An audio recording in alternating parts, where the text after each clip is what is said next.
I reminded Meta AI that she's writing a biography, and I thought we needed something for one of the middle chapters. So I picked chapter three. Chapter three was pharmacist and prayer minister. Her work at St. Elizabeth's Hospital and her prayer ministry. The question is, This is the one I have the question. yeah, This is the one you I'm gave reading, me that. I'm reading the question for the record, and then you're gonna reply for Meta and for Okay. anybody else who's interested. Thank you for the update. Based on the chapter titles, here's a question for Sister Margaret Mary for the upcoming Zoom meeting to gather material for chapter three, pharmacist and prayer minister. Question, Sister Margaret Mary, can you share some stories about your time working as a pharmacist at St. Elizabeth's Hospital? That's Coco scratching. How did your faith and prayer ministry intersect with your work in the hospital? How did you find ways to minister to patients and staff through your presence and care? This question invites Sister Margaret Mary to reflect on her experiences as a pharmacist and prayer minister and how she integrated her faith and compassion into her work.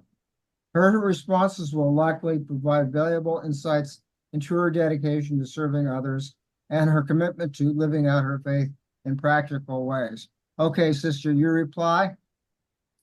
On September 4th, 1946, Labor Day that year, I came to St. Elizabeth Hospital, Youngstown, Ohio, for the first time. I was to be an apprentice pharmacist. Just a year before, I had made first vows at Villa Maria Community Center, Villa Maria, PA. For 1 year, I tried to keep my first fervor alive. I was to keep an account of my hours toward my apprenticeship, toward becoming a pharmacist, registered pharmacist. There were 40 sisters on mission at St. Elizabeth that year, one sister on each floor and each department. We were trying to keep up with our spiritual exercises, at the same time working in the different departments. After that first year, I was enrolled in the School of Pharmacy at Duquesne University, Pittsburgh, Pennsylvania. Sister Maria Von Pasteur was on mission at the hospital at the time. She served the priests of the special dining room, and she was also the sacristan in the chapel. After supper, some evenings, we would go up to visit some of the patients on the floors, and we would greet the staff as well while we were on the floors. There was not a pastoral care department in those days, so the sisters did the best we could to meet the spiritual needs of the patients. We took turns being on call. When a patient would die on our time of being on call, we slept in a special room where there was a telephone handy. When it was my turn to be on call, I would still have to be up on time in the morning and serve in the pharmacy. We had mass at 7 a.m. every morning. We would take turns laying out the vestments for the priest and setting up the sacred vessels for mass. We sang at mass a cappella, no music. We took time scheduling the hymns to be sung at mass. I did this for quite some time. We were also rotated in reading at mass and taking Holy Communion around to the patients. Sister Maria Von did the decorations, and she was also sacristan, and I would help her when I possibly would find time, especially on the weekends. Our community had the prayer ministry in which we all had different intentions to pray for. This is still going strong to this day.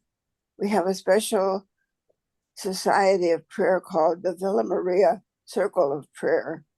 Everyone is welcome to read read about this prayer ministry, and I am a devoted supporter of the ministry.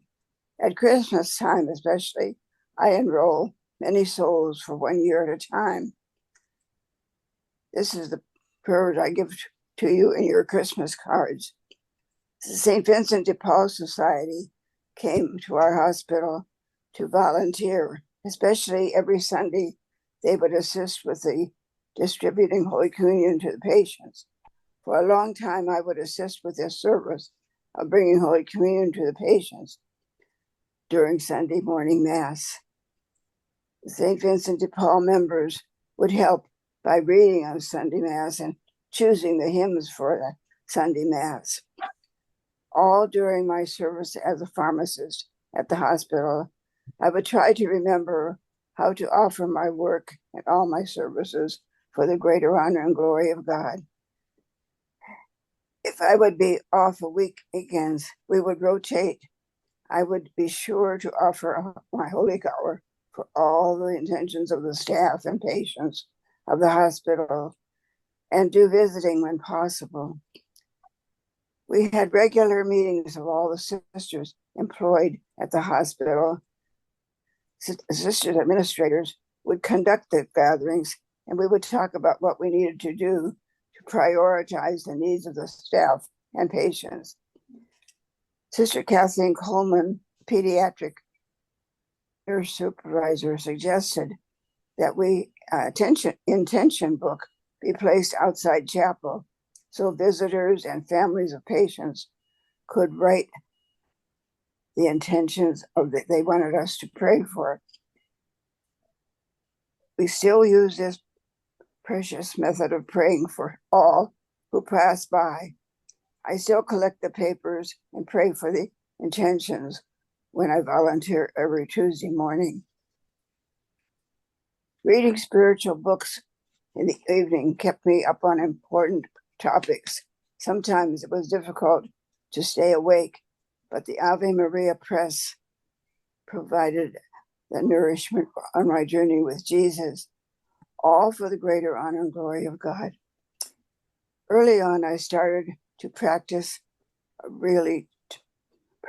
the presence of God. God is everywhere and in everything. This carried over into the realization that every moment is sacred and can be offered up in thanksgiving and praise to God.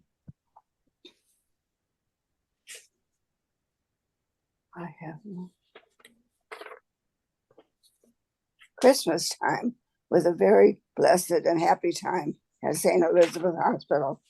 The sisters organized and presented gatherings for the different groups of people associated with our hospital.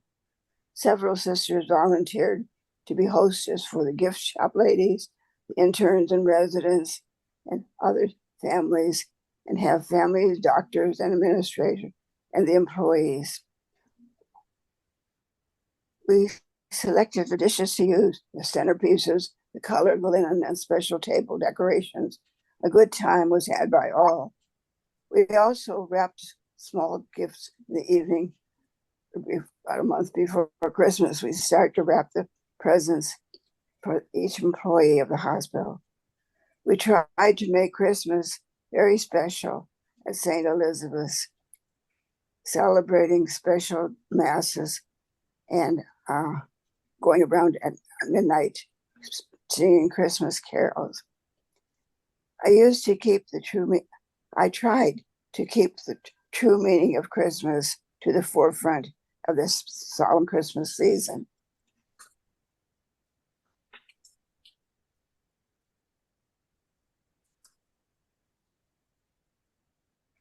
The days at St. Elizabeth Hospital were filled with hard work and prayer at the same time we were trying to serve the patients and doing the best we could to keep up with our spiritual lives. Amen. Okay, thank you.